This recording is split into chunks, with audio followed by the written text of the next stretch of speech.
हरे कृष्णा। तो आज है स्कंध एक, अध्याय एक, श्लोक संख्या 19 से 23 लास्ट तक। वयं तु नववितृप्याम उत्तम श्लोक विक्रमे चष्टिरतांग रसज्ञान स्वादु स्वादु पदे पदे विद्यमान किल कर्माणि शहरामेन केशव अतिमर्त्यानि भगवान गुर कपटो मानुषः। और 23 नंबर श्लोक में आप लोगों ने सुना कि कली का प्रभाव देखकर उन लोगों ने चिंता हुआ उन सब ऋषियों को, तो किसके आश्रय में गया, धर्म ज्ञान इत्यादि। तो ये प्रश्न पूछ के, ये 6 प्रश्न पूछ के हम लोग चाहते हैं कि सूत्र गोस्वामी पाद अभी उनको इसका भगवान का व्याख्या करें। लेकिन आ, यहाँ भी प्रभुपाद जी ने बहुत सुंदर कहा है कि जो दिव्य साहित्य है यानी श्रीमद् भागवतम, हम लोगों ने कितने बार ये, मैंने तो पढ़ा है, आप लोगों ने भी बहुत बार पढ़ा होगा, सुना होगा, समहाउ अदर ये बात तो सच में है कि भागवतम का रस इतना है कि आप बार बार सुनो। इस बार वृंदावन में हम लोग रहते ही 140 कथाएं हुई है। कुंती गोस्वामी बोल रहे थे लेक्चर में, कार्तिक महीने में, और सब भागवत ही बोल रहे हैं। तो कोई महाराज का भी हुआ, सब लोग का हुआ, सब भागवत ही बोल रहे हैं। भागवत लोग सुनने वो, यही पार्टी उधर है, वही पार्टी उधर है, मैंने वो सभी सुनते हैं, सुन रहे हैं सिर्फ। तो कहने का तात्पर्य ये है कि भागवत एक ऐसा विषय है, चैतन्य चैतामृत, ये उत्तम श्लोक विक्रम, भगवान का गुण कीर्तन अद्भुत होता है, बार बार ही वही चीज सुनते हैं। तो रस ज्ञान, बार बार सुनने से वो और रस का वृद्धि होता है। हम्म। और स्वादु स्वादु पदे पदे, एक एक, जैसे कभी आप बहुत क्षुधार्त हो, उस समय आपको कुछ अच्छा पकाया हुआ गरम गरम खाना दिया जाए तो स्वादु स्वादु पदे पदे आप एक कौर कौर में उसका स्वाद को आस्वादन करेंगे। ठीक है, ऐसे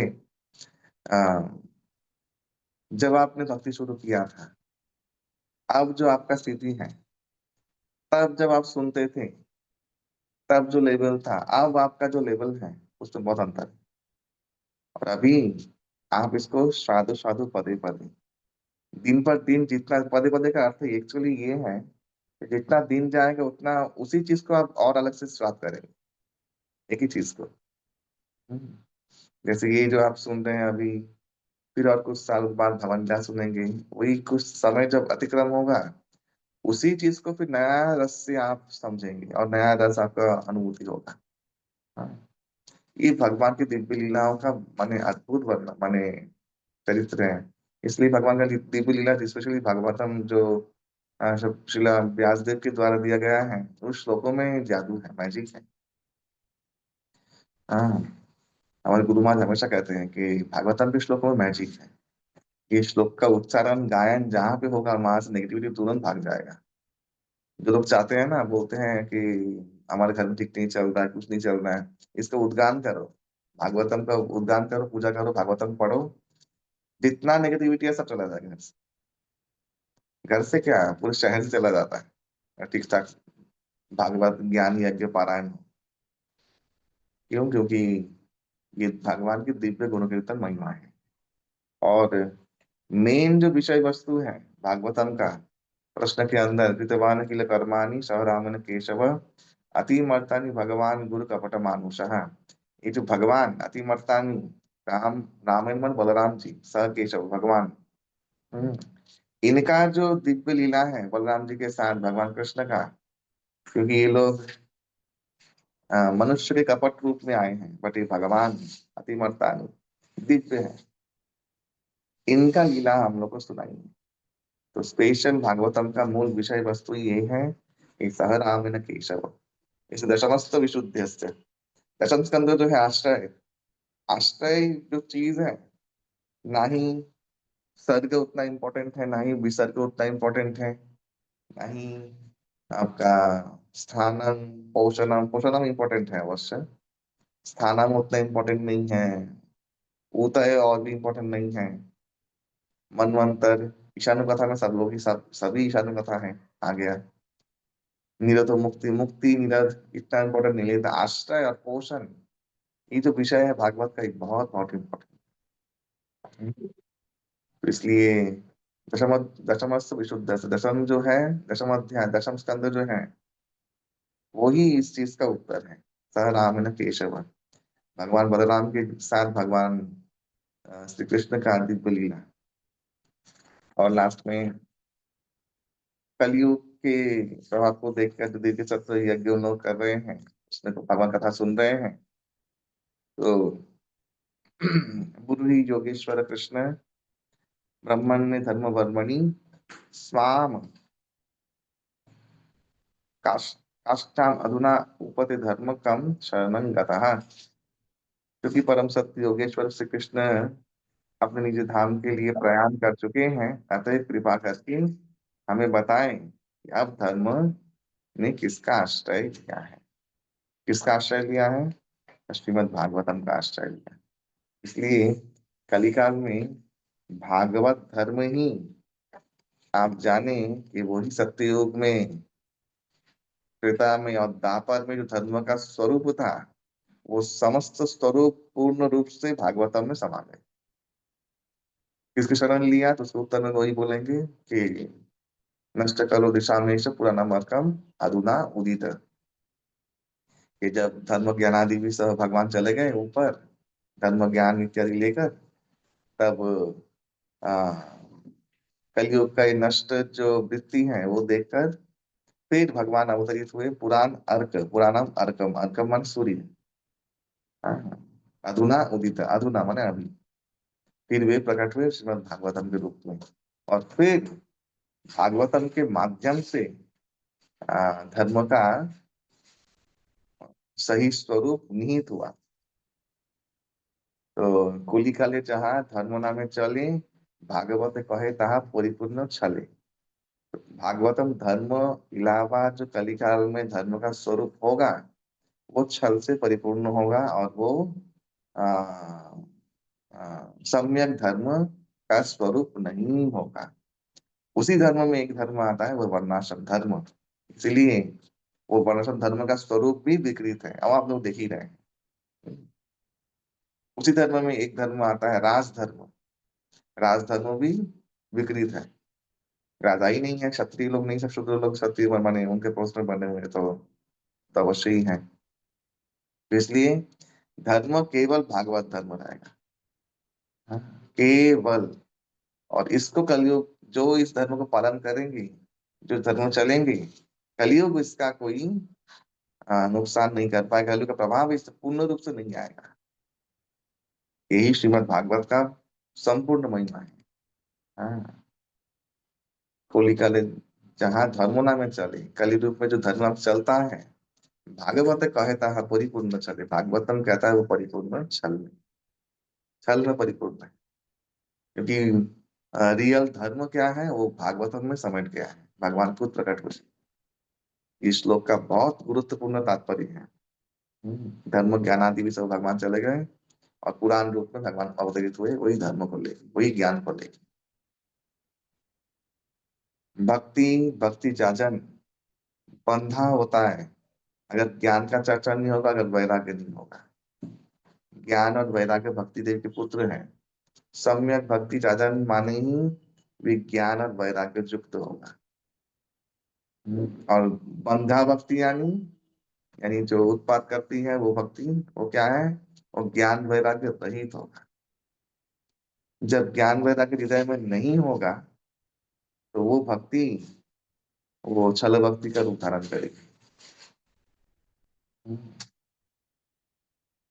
तो वो ज्ञान वैराग्य धर्म के जो मेन जो चीज है, वो तभी पालन हो सकता है जब वही भागवत का आश्रय कोई लेता है, और तभी भागवत पुष्ट होता है। इसलिए भागवत का जैसे महिमा कलयुग में और किसी चीज का नहीं, इवन शिव विग्रह उपासना का भी नहीं है, जितना भागवत का सुनने, पठन पाठन और उच्चारण का महिमा है। और प्रभुपाद, प्रभुपाद का क्या विश्वास था, जो शास्त्र में लिखा, हमने पढ़ा ना, पढ़ेंगे अभी नारद मुनि की इसमें, ये जो शास्त्र है, जनता अगो विप्लव, कि ये शास्त्र के श्लोकों में वो पावर है कि क्रांति ला सकता है। अब प्रभुपाद लाए, यद्यपि शायद इसमें कुछ त्रुटियां हो, वो भी लिखा है उस श्लोक में, लेकिन फिर भी जेहेतु ये भगवान कृष्ण का गुण कीर्तन कर रहा है, शुद्ध भक्ति का परिचय रूप से सबको ज्ञान दर्शन दे रहा है, इसलिए ये जो भागवतम जहाँ पे गाया जाएगा, जहाँ पे उच्चारित किया जाएगा, जहाँ पे प्रचार होगा, वहां पे क्रांति आएगा। ये भागवतम में इस श्लोक में लिखा है। प्रभुपाद इस श्लोक को विशाल विश्वास करते थे, और सच में प्रभुपाद भागवत लेके जाके ही ये इतना बड़ा जो संकीर्तन मूवमेंट वो खड़ा हुआ। यानी आप लोग जानते हैं कि कीर्तन के आचार्य कौन है? वो है स्वयं सुखदेव गोस्वामी। श्रवण के आचार्य कौन है? वो है स्वयं परीक्षित महाराज। तो जेहेतु कीर्तन के आचार्य बने परीक्षित महाराज, परीक्षित महाराज ने क्या कीर्तन किया? परीक्षित महाराज ने श्रीमद् भागवतम का कीर्तन किया। ए सॉरी, सुखदेव गोस्वामी ने क्या कीर्तन किया? सुखदेव गोस्वामी ने भागवत का कीर्तन किया। हम्म। तो वही वो कीर्तन और ये संकीर्तन महाप्रभु इज अ बृहद मृदंग, ये मेन फंडा रह गया, वो है कलयुग का संकीर्तन ही प्राय जगंती की सुमित। ऐसा भागवतम में महाप्रभु का आने का कारण संकीर्तन का अर्थ ये भी है बृहद मृदंग। एक मृदंग जो कीर्तन में सुनते हैं आपको सुनाई देता है, बृहद मृदंग सुनाई नहीं देता है, और हृदय में विप्लव क्रांति उत्पन्न करता है। तो वो कौन सा कीर्तन है? वो है श्रीमद् भागवत का। कितना देव कृष्ण से मुक्त संग परम गति, भागवतम के लास्ट में लिखा हुआ है। ये जो कीर्तन दो रूप में है कीर्तन, श्रीमद् भागवत कीर्तन और नाम कीर्तन। भागवत भगवान है, नाम भगवान है, दोनों ही भगवान है। यानी भागवत इक्विवेलेंट टू संकीर्तन या नाम कीर्तन। ये है फुल एंड सोल फिलोसफी। तो आप लोग भी श्रीमद् भागवत को सीरियसली पढ़ेंगे, और इसके मूल तत्व को। और मैं एक चीज आप लोग को माने चाहता हूँ आप लोग हैबिट में लाएं, वो है नोट बनाना। कुछ चीजें आपको याद रखना है, अवश्य रिकॉर्डिंग हो रहा है। कुछ चीज अगर आपको अच्छा लगता है तो उसको नोट करें। कोई श्लोक, कोई विशेष चीज, कोई विशेष बातें प्रभुपाद जी की, क्या नोट करना है कि प्रभुपाद जी ने इस परपोर्ट में इधर भी लिखा हुआ है। ऐसा बहुत कुछ आपको आगे मिलेगा। और finally we have completed first chapter of Shrimad Bhagavatam. ऐसे ही करके ये भागवतम का पहला स्कंद हम लोग एकदम तार तार के पढ़ेंगे अच्छे से। हरे कृष्ण, किसका कोई प्रश्न है तो पूछ सकते हैं। हरे कृष्ण गुरु प्रभु जी। जी, धन्यवाद। मेरा दो प्रश्न है।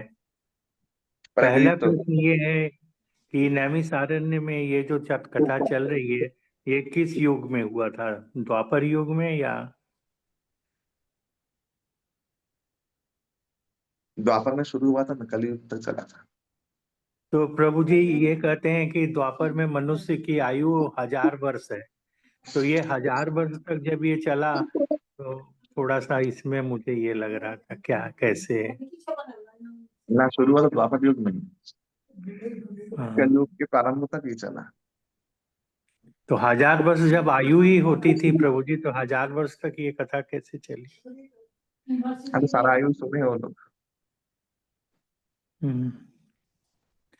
और दूसरा प्रभु जी, आपने जो बहुत अच्छा बताया आपका कि जो प्रश्न है, समझ में आया मुझे। हाँ, कि जन्म से जी ही शुरू हो गया होगा, ऐसा नहीं, ऐसा नहीं है। जी। द्वापर युग में कुछ दिव्य ऋषि लोग भी थे। जैसे द्वापर युग में हम जानते हैं परशुराम भगवान भी थे, सब लोग तो थे, त्रेता युग के लोग थे। तो हम्म। और ये जो सौनक ऋषि है, सौनक ऋषि के पुत्र, ये भी त्रेता युग के व्यक्ति है, ये कलयुग द्वापर युग के व्यक्ति नहीं है, ये भृगुवंशी ओ, है। जी। अच्छा, दूसरा चीज प्रभु जी, आपने बताया कि भागवत सुनने से बहुत कल्याण होता है। तो भगवत इनकी तुलना तो गंगा जल से भी की गई, गंगा से, कि गंगा जहाँ जहाँ बहती है, जहाँ जहाँ स्पर्श करती है, सभी पवित्र हो जाते हैं। तो इसी तरह से भागवत कहने वाला और भागवत सुनने वाला भी पवित्र हो जाता है। ये है ना प्रभु जी? ये है, लेकिन मैंने उस दिन भी कहा गंगा के साथ तुलना नहीं, गंगा दशहरा है। हम बोल दशहरा पूजा, गंगा दशहरा में 10 भी तो पाप नष्ट करती है, बस केवल एक बार स्पर्श से। अभी बार बार जाओगे तो ठीक है, आप पवित्र हो जाओगे, लेकिन एक बार स्पर्श करोगे 10 भी तो पाप नष्ट होगा। लेकिन भागवतम वो नहीं है। सद्य पुनंती शुष्चुभित तत्क्षणात्, तुरंत सुनने मात्र से तुरंत आप पवित्र हो जाएंगे, ऐसा पूर्ण पवित्र। विवादा 10 विधि 10 टाइप का पाप से मुक्त नहीं। इसी और को वांग्मय वासुदेव का था प्रश्न। हाँ वांग्मय अवतार भी कहते हैं ना प्रभु। हाँ, इसीलिए वाग्मय अवतार भगवान का, साक्षात जी। भगवान। प्रभु जी, वासुदेव का था आपने जो प्रश्न। बताया कि श्रवण भक्ति के मेन आचार्य महाराज परीक्षित हैं, कीर्तन के सुखदेव जी है ना, सुखदेव जी, और स्मरण के प्रहलाद महाराज, नाथ महाराज। और पाद सेवन के लक्ष्मी माता, हाँ, और पूजा अर्चना के पृथु महाराज, तो महाराज। वंदन के अक्रूर जी, दास्य के हनुमान जी, साख्य के अर्जुन, और हाँ, आत्मनिवेदन के महाराज बलि। यही है ना प्रभु जी? हाँ, जी प्रभु जी, धन्यवाद प्रभु जी। ये नौ आचार्य। जी। लेकिन आपने जो आधा छोड़ दिया वो है वासुदेव कथा प्रश्न। आ, उसको भूल गया मैं जो वासुदेव कथा बोलता है, जो सुनता है, जो प्रश्न पूछता है, तीनों पुनाती, त्रीनी पुनाती, जी। तीन व्यक्ति पवित्र होते हैं। और एक चीज इसमें भागवतम में मैंने देखा प्रभु जी, कि जो प्रश्न पूछता है तो उनका आई मीन जो श्रोता है या प्रश्न पूछता है तो उसकी भी बहुत प्रशंसा की गई है, और जो भागवत कह रहे हैं उनकी भी बहुत प्रशंसा की गई है। और ये हमेशा देखा गया है कि भगवान का अवतरण जब भी हुआ है तो जो भक्त प्रार्थना कर रहे हैं या तपस्या कर रहे हैं तो भगवान के प्रकट होने पर सबसे पहले उनकी स्तुति करते हैं, तभी कुछ कहते हैं वो। तो स्तुति स्तुति स्तुति मेन सार वही है, जितना प्रार्थना आप कर सकते हैं करिए, है ना प्रभु जी? बस हाँ, स्तुति तो वही है। स्तुति में क्या है, वो है, सब स्तुति तो एक जैसे नहीं है। उन स्तुतियों में भी भेद है, और स्तुतियों में सम्यक भगवान का गुण कीर्तन हुआ है। किसी ने कुछ कहा है, किसी ने कुछ कहा है, किसी ने कुछ कहा, लेकिन सबसे बेस्ट जिसने कहा है वो है गोपिकाओं में, वो है लोलम लालसा मई, और विष्णु स्तुति, कुंती स्तुति। बाकी बहुत लोग का स्तुति है, hmm. But these are very very important स्तुतिस। ब्रह्मा जी का स्तुति 14वां अध्याय 10वीं स्कंध, उसमें कुछ कुछ बातें और तत्व ज्ञान इतना सुंदर है कि लोग उसका भाषा और उसका जो चेतना है उससे प्रभावित हो जाएंगे। ये जो भगवान जो भगवान को जो कुंती मालिनी ने बोला है, त्वम अकिंचन गोचरम, 24 प्रार्थना है उनकी।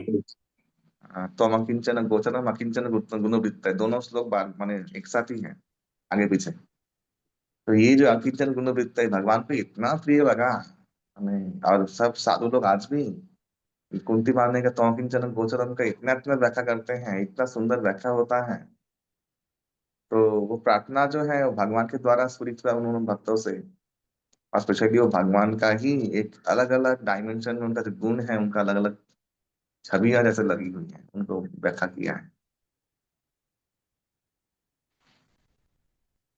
और कोई प्रश्न? दीदी प्रभु की बोलती ना अपनी।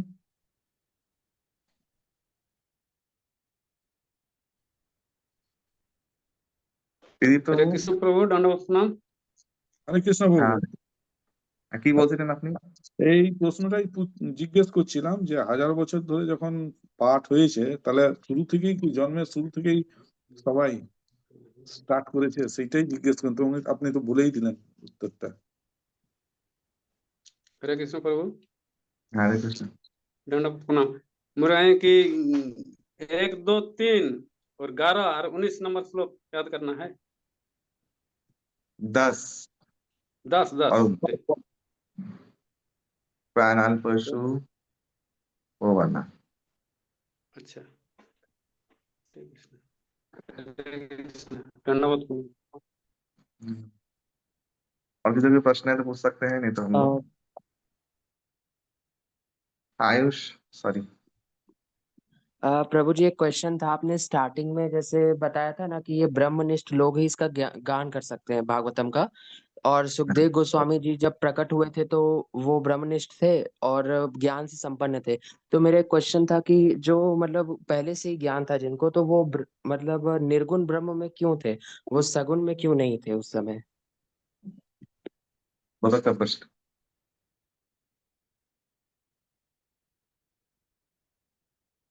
सुखदेव गोस्वामी का 3 डायमेंशनल लाइफ स्टाइल है। पुराणों में और जगह मिलता है कि वे श्री किशोरी जी के सुख सुख पत्नी है। पुराणों में नहीं, आचार्य की टीकाओं में सुख थे। इसमें फिर एक पुराण में लिखा हुआ वही अमर कथा जो सुने भगवान शंकर के द्वारा, वही सुख, वही सुख बना सुखदेव गोस्वामी। उसका तो कथा भी है पुराण में कि भगवान शंकर उनके पीछे भागे। और ये तो तथ्य ये है कि भागवतम तो जन्मांतर से जानते थे। वो तो एक एक व्याख्या के अनुसार किशोर जी ने आदेश दिया, तुम जाके ये करोगे, तुम ये गुज्ज लीला है लेकिन कभी प्रकट मत करना हमारा और मेरे ठाकुर जी का। तुम्हारे द्वारा बहुत बड़ा काम होगा। पुष्प प्रिंत नाम का वो सुख फाकी था, तोता था। तो वो ही बने सुखदेव गोस्वामी। और ये अवश्य यही पक्षी अमरनाथ में हिमालय में गया और भगवान शंकर के द्वारा भी इन्होंने ही सुना। एंड देन वो कथा होता है जो मुंह में, जो क्या नाम है, विधिका। विधिका यानी वेद व्यास की वाइफ विधिका जमाई ले रही थी और भगवान शंकर पीछे थे, वो मुंह में घुस गया। एंड देन 11 ईयर के बाद वो निकले। तो निर्विकल्प समाधि जो ब्रह्म समाधि है, वो जब बेम के गर्भ में गए थे तो शुभ पक्षी किशोर जी का कृपा हुआ, उन्होंने ये लीला किया। क्या लीला है? लीला का गुह्यता क्या है कि निर्विकल्प समाधिस्थ उनका जब वो जन्म ग्रहण हुआ, उनको एक डर था माया। उन्होंने जब भी कथा सुना तो माया के बारे में बड़ी डेंजरस बातें सुनी कि माया ऐसी होती है, माया ऐसी होती है, माया लग गई तो फिर, तो उनको माया से बहुत भय भय था। जब समाधिस्थ अवस्था में वो निकले ही बाहर तो तुरंत वो निर्विकल्प समाधि में चले गए। और निर्विकल्प समाधि का मेन उद्देश्य ही होता है कि माया से मुक्त होना। आप देखिए, उनका उद्देश्य सेवा नहीं होता है, उनका उद्देश्य होता है पहले तो माया से मुक्त होना, माया के विकारों से मुक्त होना। तो पहला स्टेज में वो उन्होंने वो चीज अपना लिया अपने आप को बचाने के लिए, माया के प्रभाव से बचाने के लिए। दूसरा स्टेज उन्होंने ये लीला दिखाया कि ऐसे जो जिसका निर्विद्ध माना नाम, जिसका चित्त निर्विद्ध है, मन एकदम स्थिर हो गया है, ठीक एकदम जैसे आ, पर्वतमालाओं में सरोवर जम जाता है, ठीक ऐसे स्थिर हो गया है। तो उस स्थिरता में विक्षोभ माया तो ला नहीं सकती। और समझी का ध्यान पूर्वक, जो निम्न समाधिस्थ व्यक्ति का जो चित्त होता है वो माया से संपूर्ण मुक्त है। क्योंकि चित्त में शोक पैदा करना, हलचल पैदा करना, टेम्पटेशन पैदा करना वो माया के द्वारा संभव नहीं है। और वो किसके द्वारा संभव है? जो माया के, अवश्य माया से ऊपर की शक्ति है उसके द्वारा, या जो माया को भी सृजन करने वाले व्यक्ति हैं। मैंने सुना है कि भागवतम कृष्ण कथा सुना, और कृष्ण का जो प्रेम है, जो कृष्ण माधुर्य मंडित जो प्रेम है, वो प्रेम का स्वभाव है कि ऐसे माया मुक्त चित्त वृत्ति स्थिर वाले व्यक्ति का भी चित्त में भी हलचल पैदा कर देना, प्रेम में विह्वल कर देना। अगर सुखदेव गोस्वामी ये लीला नहीं करते तो ये जो ज्ञानियों की मुक्ति से भक्ति श्रेष्ठ है वो प्रमाणित नहीं होता, कोई प्रमाणित होता। वही महाप्रभु ने किसके साथ किया? किसके साथ किया महाप्रभु ने? बिल्कुल सुनने दो, तो बाकी लोग बोलने दो। सुन रहे हैं आप लोग? महाप्रभु ने किसके साथ किया ये चीज?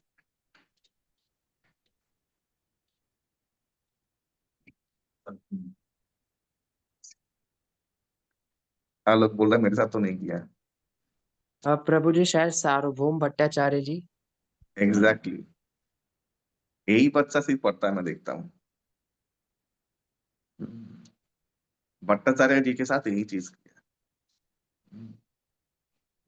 डीप मायावादी, he was that time scholar, मायावादी माने टीचर। लोग मायावाद सिद्धांत पढ़ने के लिए उनके पास आते थे। महाप्रभु ने, हाँ बनारस से, हाँ बनारस से आते थे पुरी में। महाप्रभु ने उसी को पहले कृष्ण प्रेम दिया और कृष्ण प्रेम का महिमा सार्थक किया। महाप्रभु ने उनको बोला, तुमने ही तो सिखाया कि भक्ति त्वं गरीयसी, ज्ञान योग का व्याख्या, तो इससे ऊपर जो कृष्ण भक्ति कृष्ण प्रेममयी भक्ति है, तुमने ही तो प्रमाण कर दिया सार्वभौम भट्टाचार्य। तुम्हें लेने के लिए मैं पुरी में आया। महाप्रभु वही करने के लिए गए थे पुरी में एक्चुअली, और वही महाप्रभु ने प्रकरण सरस्वती के साथ किया बनारस में। तो अगर सुखदेव गोस्वामी ये लीला नहीं करते तो भागवत का प्रतिपादक विषय ही तो प्रकट नहीं होता, है भक्ति। हाँ, तो भक्ति जो गरियसी है प्रमाणित कैसे होगा? तो ये लीला है। वो अवश्य सगुण साकार के ही उपासक थे, लेकिन उन्होंने ये लीला किया। यही इसका तात्पर्य, और कोई तात्पर्य नहीं। क्योंकि जो व्यक्ति, और इसका अर्थ ये भी है, अगर निर्विकल्प समाधि में हुई तो कोई क्या प्रॉब्लम है? कोई प्रॉब्लम नहीं है। इन भगवान गुणों की तन्वी जो है ना, आत्मारामस मुने निर्गंता निर्गंता की जो रूप में, वो एक ही बात है, निर्गंथ। कोई ग्रंथि नहीं है, गांठ नहीं है, गुरु क्रम है। पूर्वंती आहे तो कि भक्ति नित्यम वो तो गुण हरि, वशवर्ती होके भगवान की भक्ति करने आ जाते हैं, पूर्ण कीर्तन सुनने मात्र से विवश होके जाते हैं वो लोग। हम्म। तो सगुण साकार का महिमा तो उन्होंने प्रमाणित किया। प्रभु जी, अगर, आपने पूर्व में एक बार बताया था कि जनक महाराज भी पहले निर्विशेषावादी थे। हाँ, ये मैंने नहीं बताया, शास्त्र में ही है, जनक महाराज पहले। हाँ हाँ, आपके मुख से सुना था प्रभु जी, मैंने पढ़ा नहीं था, आपके मुख से सुना था जनक क्लास में। महाराज तो बाद में भी भगवान की कृपा से भी उत्तीर्ण मान ऊपर उठे। तो ये भगवान का महिमा का गुण कीर्तन के व्याख्या में ये लीला का संयोजन होता है, और वो वास्तविकता भी है। जो वहां हुआ उस जमाने में, वो कलयुग में महाप्रभु ने किया। दो दो बार, तीन तीन बार, दो दो बार, तीन तीन बार। एक तो है भट्टाचार्य महाशय, एक है उनके भाई विद्या वाचस्पति, नवद्वीप में जो थे, ये दो भाई थे विद्या वाचस्पति। वो क्या बृहस्पति का अवतार और पर्वत मुनि का अवतार, विद्या वाचस्पति। और एक थे तुम्हारे प्रकाशानंद सरस्वती, बिंदु माधव में जिसको कृपा किया। हम्म। तो इन लोगों ने प्रमाणित किया कि श्रीमद भक्ति ये गरियसी। यही आंसर है। ओके देन, आप समझ नहीं लेंगे करेक्ट तो बात की जाए। এই পাদসেবন অর্চন আর সখ্যটা এই চারটে কে কি স্পেশাল নামটা লিখে নিতাম। पादोशरण लक्ष्मी देवी, अर्चन হচ্ছে পৃথু মহারাজ, আর অর্চন সখ্য হচ্ছে অর্জুন। আর আত্মনিয়োগ বন্ধন, বন্ধনটা অক্রুর অভিবন্দনে, অক্রুর অভিবন্দনে। আত্মনিয়োগে তো কেউ নেই, এটা বলি পুরো মহারাজ কেন নেই? টোটালটা না। আত্মনিবেদন মানে সর্বস্ব নিবেদন করা, এটা বলি মহারাজ। আচ্ছা, এটা হচ্ছে আচার্য নববিধা ভক্তি।